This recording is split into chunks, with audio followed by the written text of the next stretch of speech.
Hey, Cypher here. I watched Devotion and wanted to make a quick episode about it. The plot is simplistic, if not prosaic, but it is an easy and repeatable format that I'd like to see more of. The movie is about the first black US Navy aviator, Jesse Brown, and his attempted rescue during the Korean War by Thomas Hudner Jr. Hudner would get the Medal of Honor for that. The movie is about that and their relationship. So let's talk about why it's trite, yet functional.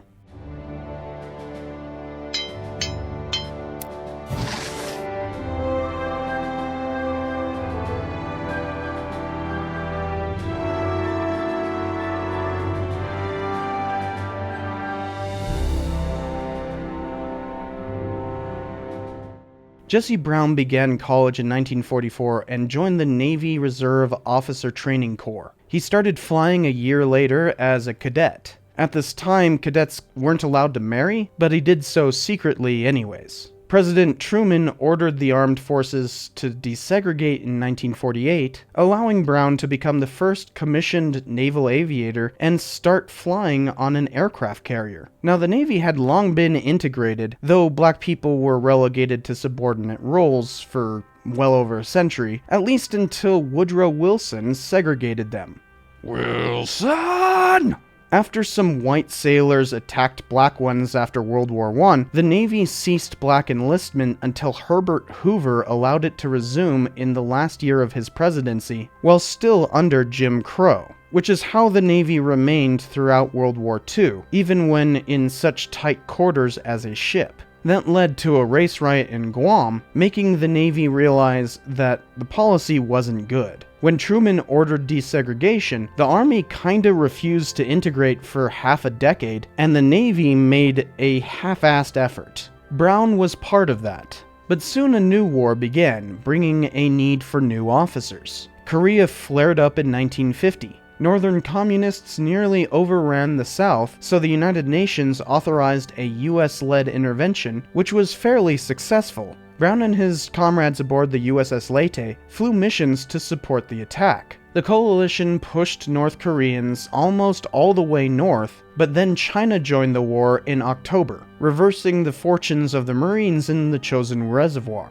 USS Leyte missions supported withdrawing troops. On Brown's 21st mission, enemy troops managed to hit his fighter with random small arms fire. He had to land on a mountain, but his console collapsed on his leg, pinning him in the cockpit. His wingman, Thomas Hudner, crashed his fighter to help, but couldn't dislodge Brown, who died wishing that his wife knew he loved her. A flight from the Leyte set out to give Brown a warrior's funeral. Before they doused the wreckage in flames, they discovered Chinese troops had stripped his body of clothing. Hudner likely would have faced serious reprimands if the story didn't leak, and instead, he received a Medal of Honor. Truman posthumously bestowed Brown with a Service Cross, the highest medal he could without congressional approval. Hudner kept flying, eventually fighting in Vietnam as well. He retired in 1973.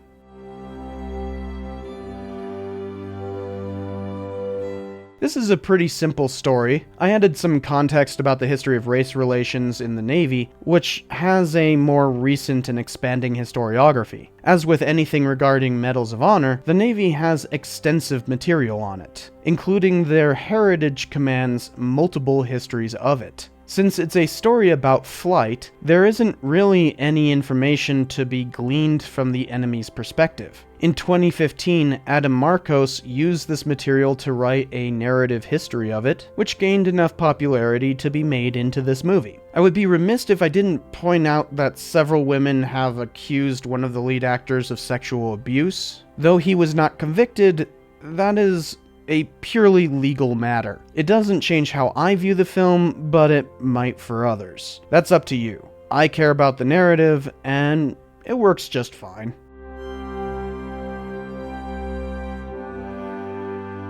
This production was able to procure working F-4U Corsairs, which is the same model Brown and Hudner flew in 1950. That lends the film a sense of authenticity since they really are flying those things. Always nice to see.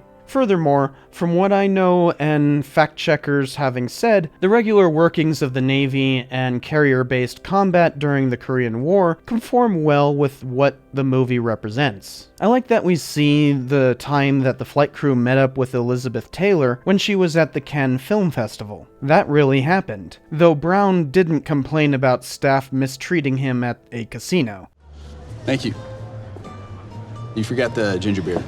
I saw a place, looked real nice. They did end up leaving one establishment during shore leave because of a French mistreatment of Brown, which is accurate but at a different location. They also show this thing where Brown hurls slurs at himself in the mirror.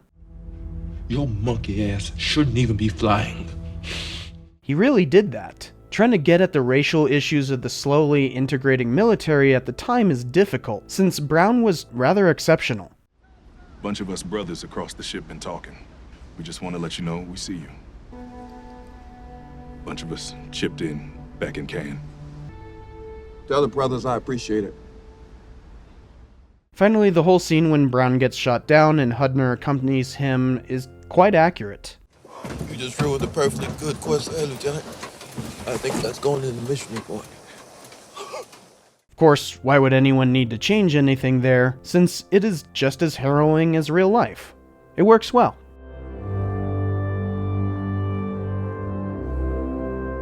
Most of what this movie gets incorrect doesn't affect the narrative, and kinda just allows them to fictionally explore dynamics that they couldn't otherwise. For instance, there's this fight scene.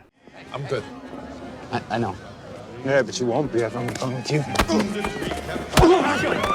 Later we see the guys on the ground getting supported during a battle who are the same jerks from that fight. This didn't happen, but I don't care. Another minor thing is that Hudner didn't know Daisy Brown. Jesse was close friends with Carol Mooring, but I get that they were trying to composite characters here. Problem is, this does somewhat detract from Mooring's death scene. We see Brown saddened beyond anyone else, but it's used to drive unnecessary drama between Brown and Hudner.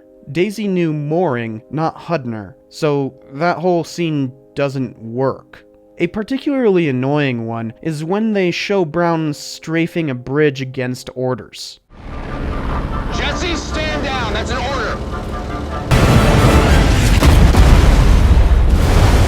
This turns into a whole thing about insubordination and how the one black aviator would be treated disproportionately harshly. There's a way things work you're not always gonna understand. A slap on my wrist, it's not the same. I'm sticking my neck out for you. That paper cost you nothing. You know how tired I am of people trying to help me?